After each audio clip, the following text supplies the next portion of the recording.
local remittances of the BCDA is higher than the 3.93 billion in 2016. As part of its mandate, the BCDA will allocate 4.839 billion disposed assets to the Armed Forces of the Philippines Modernization Program and other beneficiary agencies. In addition, BCDA has also raised a total of 36.6 billion for the purchase of military equipment and maintenance of military facilities. No?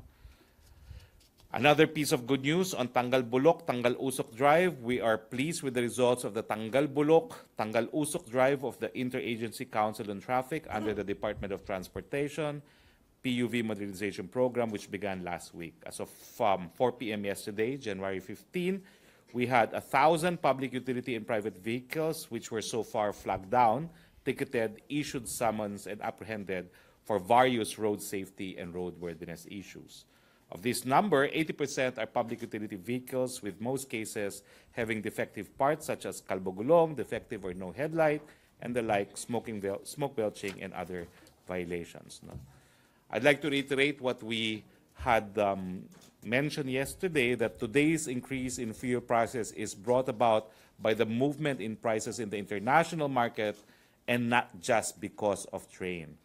Our energy officials are closely monitoring the oil depots and gas stations to ensure fairness and utmost protection to the consumers in the implementation of the law. The DOE came out with consumer advisories last December 31. It met with oil companies last January 3. It asked for submission of notarized documents in relation to the determination of old and new stocks, with December 31 as a tipping point.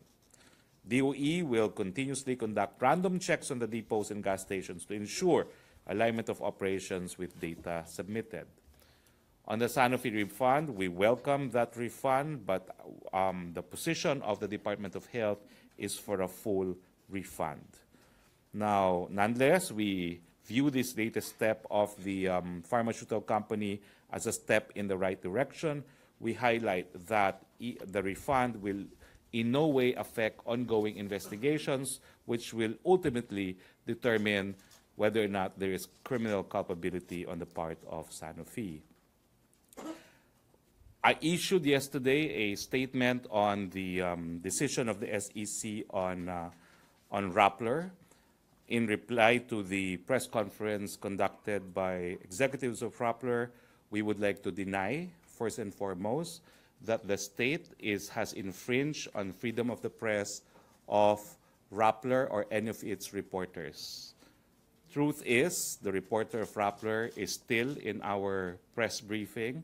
She is not being prevented from exercising her profession as a journalist. None of the individuals behind Rappler will be prevented from performing their duties as journalists. The decision ruled that Rappler Inc. and Rappler Holder Inc. violated the constitutional prohibition limiting ownership of mass media exclusively to Filipino corporations. I'd like to highlight that of the commissioners and the chairman of the SEC, President Digong only appointed one of the commissioners, Commissioner Aquino. All the other commissioners, including its chairperson, are appointees of President Noynoy Aquino. No? Now, the SEC decision has been made available to the public, and to summarize the decision, it said that the Philippine depositary receipt it had issued in favor of a foreign investor violates the constitutional prohibition against foreign ownership in media because it gave it negative control. 2/3 vote of the PDR holders was required under the agreement before Rappler Holdings can amend its articles or bylaws. You see, under the corporation code for existing corporations under the Philippines, no, before you can, for instance, sell any and all or substantially all of the assets of the corporations, a 2/3 votes is required. No? So you see here an instance where, although they are not shareholders, nonetheless, the holders of the PDRs are given the same right to control the company in terms of amending the articles and the bylaws. There is no affront to freedom of the press because there is no censorship. There is no facial censorship. Since there is no facial censorship, then there is no presumption of unconstitutionality. On the contrary, because this upholds the constitutional provision on limiting ownership of mass media to Filipinos, it enjoys the overwhelming presumption of constitutionality, plus the fact that it was rendered by the body with legal jurisdiction to decide in these matters. It enjoys the overwhelming presumption of validity. Questions? Laila Salaveria. What's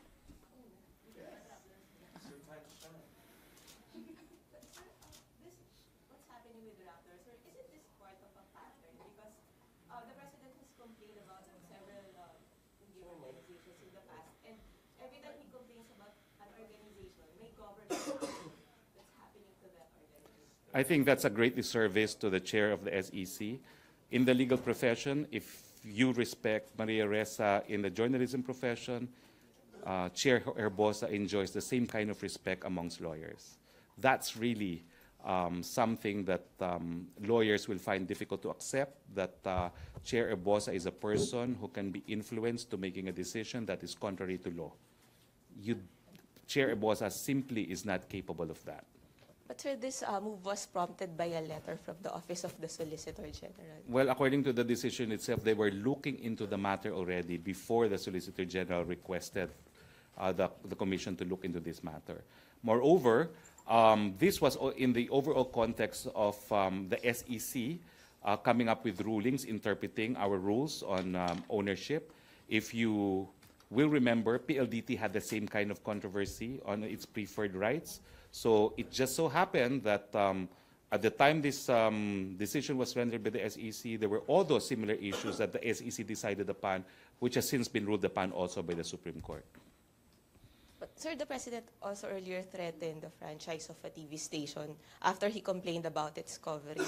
So you don't think it has any effect on the press freedom, the environment that the media operates in? That's what I'm saying. It was unfair of Maria Ressa to say that they're victims of an attack on press freedom, because they're not. She defies this Philippine depositary receipt. No one told her to structure in this manner. She probably had more faith in her lawyers than she should have, but no one is exempt from complying with the Constitution and the laws of the land, particularly where you're talking of a media outfit in the exercise of a public trust, criticizing government officials for violating the Constitution and the laws of the land. I would hope that they would be first and foremost compliant with all constitutional and legal requirements themselves. But if you put it in the context of the President complaining about certain media agencies and threatening them, you don't think this is... If the President wanted to do that, he could have just sent armed forces to their offices and padlocked them, which has been done by other regimes. The President has never done that. The President has never done that. So is that the only way to shutter a media agency? Or Well, all I'm saying is, in this instance, the President had nothing to do with it. It's by individuals who were not his appointees. He could not control the majority of the commissioners and the chairperson of the SEC itself.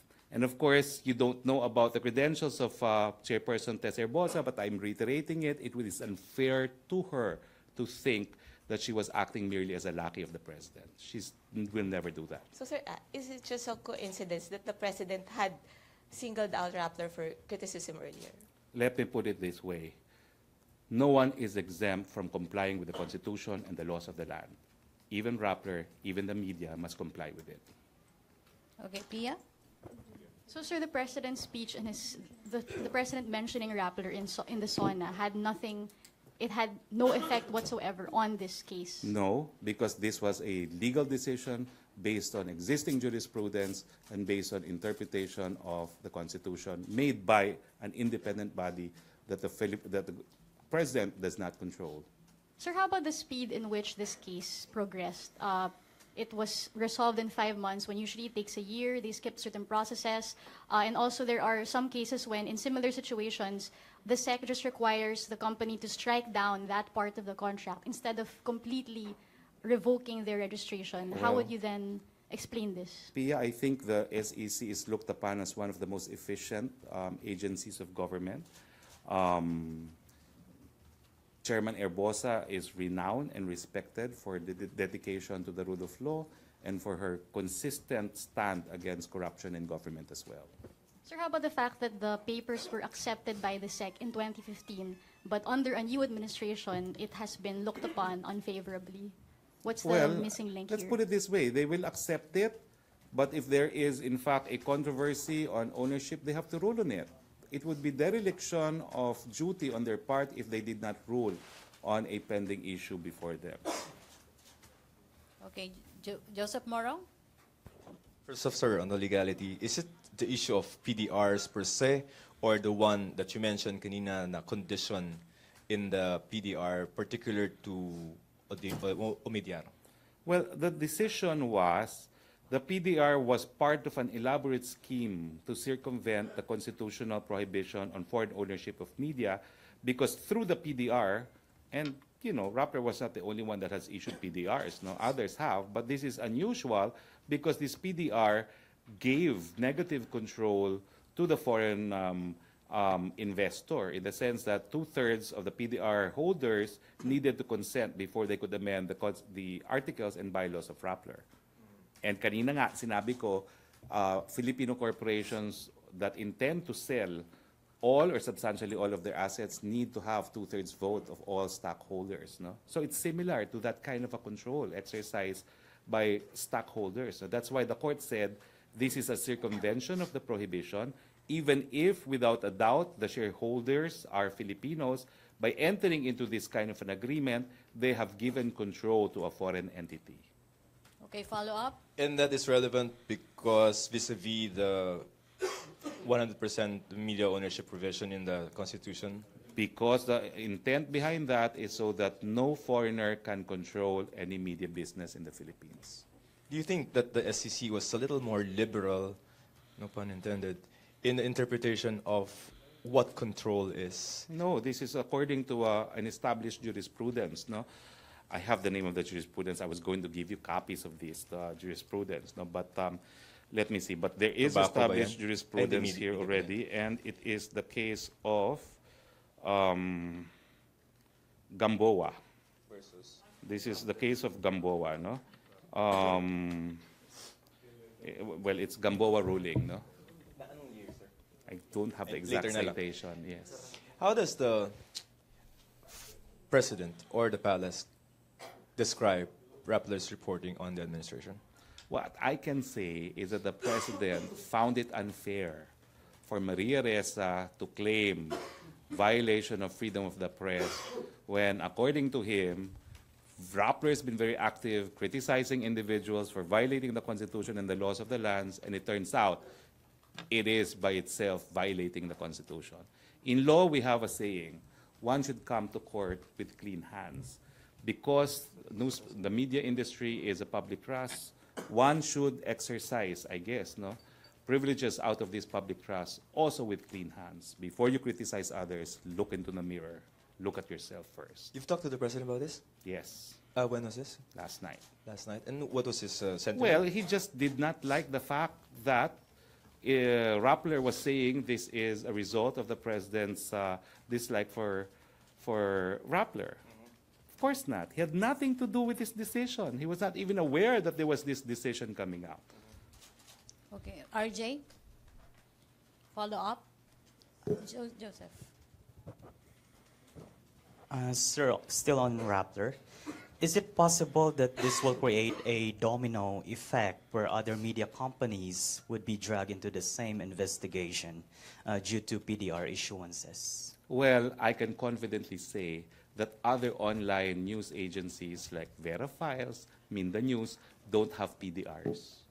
I can confidently say not only don't they have PDRs, they don't have PDRs with foreign entities given the power of negative control when it comes to amending their articles and bylaws. Okay, Lanesca, follow up? Microphone? Morning, sir. The President last year issued Memorandum Order 16 asking NEDA to lift foreign investment limits and support legislative initiatives that will bring about these changes, changing this 40% limitation provided by our Constitution.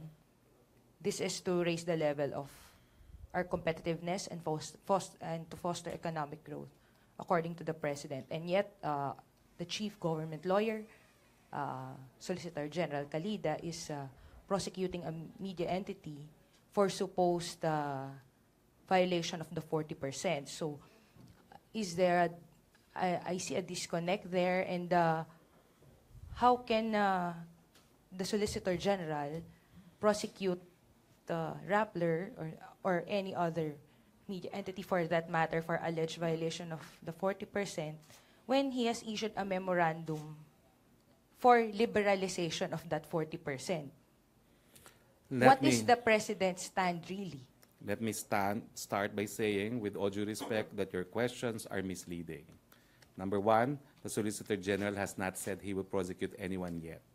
It is the SEC that submitted its decision to the DOJ for its consideration. Now, the conclusion that can be derived is possibly because the ruling of the SEC said that there was a violation of the anti-dummy law, that perhaps, but has not been decided upon by the DOJ, that there may be an investigation for a possible violation of the anti-dummy law.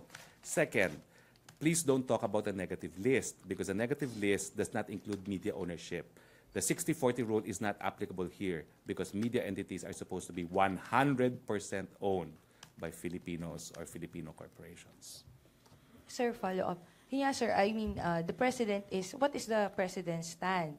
Is he for lifting that 40% for public utilities or otherwise? Again, that's misleading because the President has not made any stand on media companies being required by the Constitution to be owned by 100% Filipinos. That's not covered by the negative list because it's an absolute rule that it can only be owned by Filipinos or Filipino corporations and associations. Ano nga, sir, ang posisyon ni Presidente? Because Pernia already said... Wala pong posisyon ng Presidente pagdating sa media ownership. Hindi po siya kasama sa negative list, dun sa listahan na pinapalift from the negative list. I think I distributed copies of that list about a month ago. Hindi po kasama doon ng media companies. Sir, regardless nga po dun sa negative list. Under the Constitution, sir. It depends kasi. Merong 60-40 rule which is applied to everyone, including retail trade. Pero may special rule pagdating sa media, 100%. So is the President hindi siya kasama dun sa proposal ng Presidente na i-relax. Okay? In other words, he is still for retention of the 100% rule as far as media ownership is concerned. Okay, He thank is you. for 100 pa rin. Ay, nandiyan For na mass Oo, media. kasi hindi nga po pwede siyang, yung sinasabi mo kasi, Kahit yung may mga leeways ang executive. Sir, but Oo. he is pushing for the amendment of the Constitution. So, kahit i-amend yung Constitution, gusto niya 100% pa rin. Yung sa mass media. Pagdating sa media, hindi naman siya kasama, hindi siya priority na ma-liberalize. Do we really need foreign investors for media? Ngayon nga, 100% we have a thriving media business. Ito ba yung area na kinakailangan natin ng foreign investors? Hindi. Diba? Okay, thank you, Lanesca. Follow up or other issue? Bombo, Raymond Tinasa.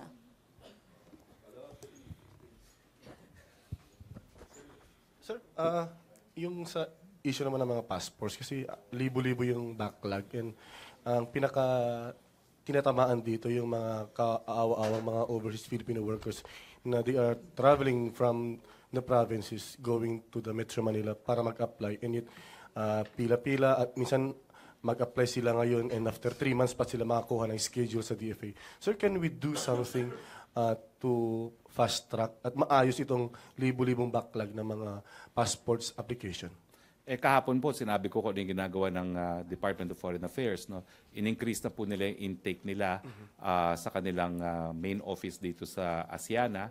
Pagkatapos po dyan, meron silang mobile passport vans. No? At sa Las Piñas kahapon po, nandun yung van. No? So yan po yung ilan sa mga hakbang na ginagawa ng ating Department of Foreign Affairs. No? Pero tama po, matagal pa rin yung proseso. Ako po mismo, maraming binibigyan ng mga request for courtesy lien dahil hindi sila makakuha ng appointments. Mapapangako ko na lang po sa inyo. Siguro ipaparating ko po ito kay Secretary Cayetano dahil parang wala rin po hupa talaga yung pagdating sa akin ng mga request for courtesy lanes.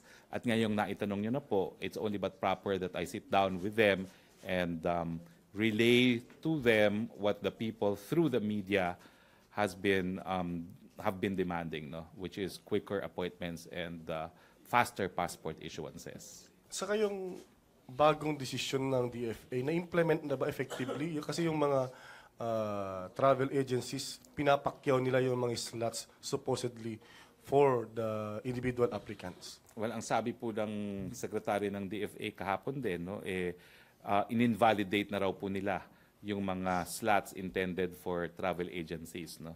Bagamat marami rin po ako natatanggap ng mga reklamo, one of them from a physician whose niece apparently paid a lot to a travel agency, 11,000. No? Pararating po natin ito, but the DFA is on top of the situation. It is investigating possible syndicates. It will prosecute syndicates. And it is coming up with ways and means to facilitate the process. Thank you, sir. Follow up, Henry Uri. Ay, Secretary. Sundan ko lang ho yung tanong ni Raymond. Naayos na ba yung mga anomalya sa pag-imprinta ng passport? Sapagkat panahon po ni Secretary Yasay, may binabanggit na anomalya between APO and DFA sa pag-imprinta ng... May kakaya na ho ba? May kakaya na ba ang APO na mag-imprinta ng passport para maiwasan yung backlog? Okay, thank you for that question. I know a little about that because when I was in Congress, we conducted an investigation in this regard. No?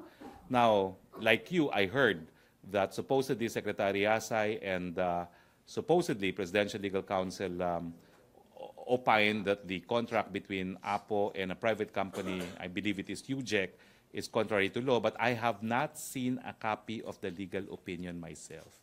I will inquire now from Secretary Panelo if there is a copy of this legal opinion. No? I will also, after this press conference, talk to Secretary Andanar because APO is under his office, under the PCOO. I promise to relay your concerns to Secretary Andanar. Opo, kasi baka ho yun ang cause ng backlog kung wala pang kakayahan ang APO na mag-imprinta ng mga passport. Well, we had some findings in the House then, including a COA statement, no, that on the basis of financial reports, mukhang the liabilities exceed the assets of dun sa UJEC, no? And that was an observation raised by COA, no, in the House hearing. But I will relay your concern to Secretary Andanar. Lastly ho kasi yung kontrata, batay ho dito sa binabasa ko na artikulo, pinasok pa ho ito ng previous administration. Matututukan nyo ba ito sapagkat marami hong naapektuhan ng mga kababayan nating OFW? Nung kongresista po kami, ako, ang naging position daw po nila pagdidesisyonan daw ni Executive Secretary itong issue ng legalidad ng UJEC at saka ng APO. Tatanungin ko po ngayon si Executive Secretary kung anong decision niya dyan. Tatanong ko po kay Secretary Andanar kung anong feedback niya dyan.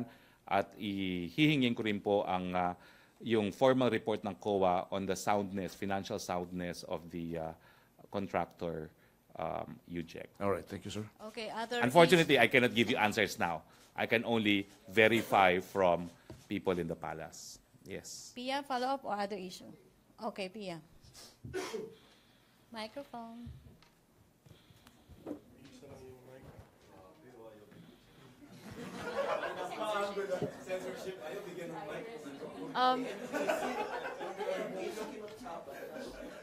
Sir, there are papers from the DND which show that the Office of SAP, Bongo, meddled into the bidding or yung preference of supplier for the combat management system of the DND.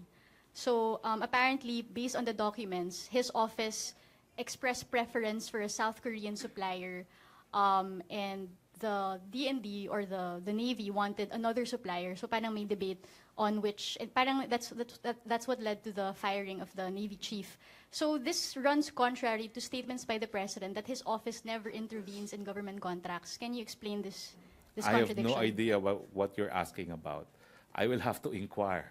I will inquire from SAP if it is true that he intervened. I will inquire from DND if it is true that there is such a bidding, and I will get back to you. I will revert to you after I have talked to them. Sir, I have no idea. But just to clarify, such contracts do in fact reach the office of the president, because he always says it never reaches his desk. I do not know what specific contract you're talking about. You can imagine that there are hundreds, if not thousands, of contracts, no?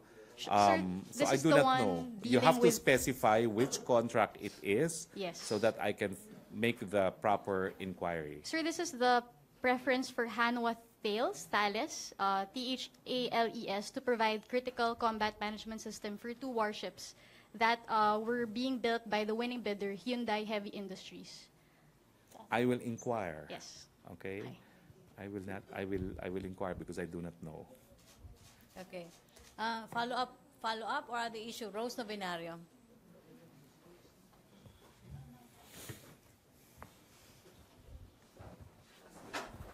Good morning, sir. Sir, may napag-usapan na po kayo ni Presidente kung sino papalit kay Chairman Licuanen sa CHED. Wala pa po. Itutuloy po kaya yung pag-iimbestiga sa umano'y alingas-ngas dun sa CHED ayon dun sa proposal ni Congressman Nograles? Susuportahan ho ito ng palasyo? Meron na pong komisyon na yung chairman at commissioners ng Presidential Anti-Graft Commission, siguro po sila na mag-iimbestiga nito. Thank you. Okay. Philip Tobesa. I know, Laila, you've been asking about why there has not been any commissioners and chair appointed to that Presidential Anti-Graft Commission. He did yesterday. Presidential prerogative. Sir, good morning.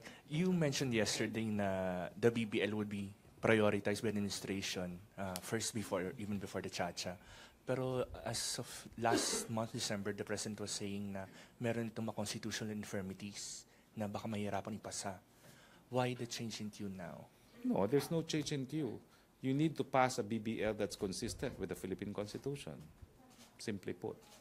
Are we saying na na-address na po yung mga constitutional? Well, whatever has to be passed must comply with the Constitution for it to withstand judicial scrutiny. As we all know, the very first attempt, the MOA AD, was struck down as being unconstitutional. And if it will be given priority over charter change, we better make sure it's compliant with the 87 Constitution. Hindi kaya, sir, dahil charter change is creating a strain in the relationship between the administration and the Senate? That's speculative. I'm not going to speculate on that one because the Senate is also considered as an ally by this administration. Thank you, sir. Okay. Laila. Good afternoon. Sir, according to the schedule provided us, the President was supposed to meet with Helen Lim in Davao on Friday. Is this the Helen Lim that's also the owner of NCC Mall? And if it is, may we know what was the agenda of their meeting? When was the meeting? Friday. And why was the President meeting with the owner of the mall while an investigation is ongoing? I do not know if he in fact met. No, I was here in Manila. I tried to be in Davao as often as I could, but I was not there.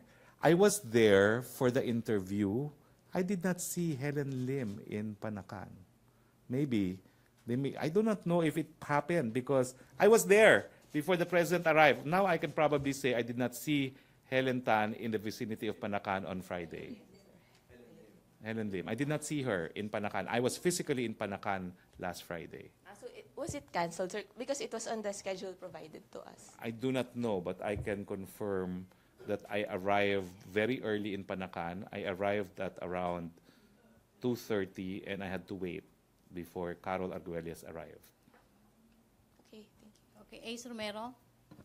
Secretary, was the comfort woman issue discussed during the President's meeting with the Japanese ambassador? I think I have answered that before. I'm invoking privilege because not everything is subject to freedom of information, but I advise you to wait for the Minden News article because the President spoke. About the comfort woman issue? Unfortunately, it's an exclusive interview and I gave my word to the journalists that it will not be divulged ahead of her article on it. I'm sure one installment will be on this. Okay, thank you. Joseph Morong. checking Media News just in case she posted. Oh nga, please check. But first, sir, PDRs are not bad per se, right? Because some are using it for, Yes, as investment tools. yes, especially for capital-intensive undertakings. Can we get a clear soundbite? Because someone's saying that, it might have an effect on the investments. PDRs are an acknowledged instrument by which corporations raise funds for their capital requirements.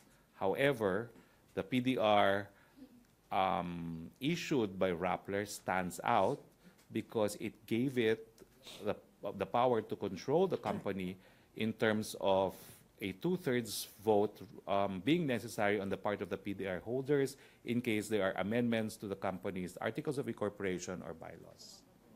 Sir, what is the policy of the, ano ba to? Anong position ni Presidente on critical reporting? He has said it in our Christmas party. It's your perception, my perception. For as long as we do our job, it's for the public to conclude for themselves. Okay, thanks. Questions, MPC? Okay, Rose Tabinario. Sir, umuusad na po yung tanggal usok, tanggal bulok sa PUV modernization. Kailan naman po magkakaroon ng modernization po sa MRT, LRT? Dahil araw-araw na lang yung perwisyong nararamdaman ng mga pasahero. Well, ang sabi po ni Secretary Tugade, pagkatapos daw ng Semana Santa, matatapos na ang ating litanya at magkakaroon na tayo ng substantial improvement po dyan. Aasahan po ito ng publiko? Yan po sabi ni Secretary Tugade, and I have no doubts that he will fulfill his words. Thank you po. Okay, thank you, Malacanang Press Corps. Thank you, Presidential Spokesperson Harry Roque. Thank you. Good day. Okay. Back to our main studio sa Radyo Pilipinas and People's Television.